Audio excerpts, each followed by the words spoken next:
গণমাধ্যম অর্থাৎ print electric media সহ সাংবাদিক ভাইদের মাধ্যমে, গণমাধ্যম কর্মীদের মাধ্যমে তারেক রহমানকে স্পষ্টভাবে বলে দিতে চাই, আই রিপিট মি, তারেক রহমানকে স্পষ্টভাবে বলে দিতে চাই, আপনি ভুলে যাবেন না আপনি মরহুম বেগম খালেদা জিয়ার সন্তান। আর এই মরহুম বেগম খালেদা জিয়া বৃহত্তর নোয়াখালীর কৃতি সন্তান। আপনি তারেক রহমানকে আজকের এই সমাবেশ থেকে স্পষ্টভাবে জানিয়ে দিতে চাই, এই নোয়াখালী বীর শ্রেষ্ঠ রুহুল আমিনের নোয়াখালী, এই নোয়াখালী ভাষা শহীদ সালামের নোয়াখালী। আপনি ভুলে যাবেন না এই নোয়াখালী, বৃহত্তর নোয়াখালী, 1 কোটি মানুষ দীর্ঘ বছর জঞ্জার সাথে, নদী ভাঙনের সাথে যুদ্ধ করে টিকে থাকার ক্ষমতা রাখে।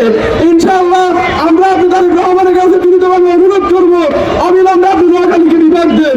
আর যদি নোয়াখালীকে বিভাগ না করা হয়, প্রত্যেকের অবস্থান থেকে আগামী দিনে নোয়াখালীর গুরুত্বপূর্ণ পয়েন্ট থেকে শুরু করে রাজধানীর সহভাগের প্রজন্ম চত্বর আমরা দুর্ভাগ আন্দোলন করে তুলবো।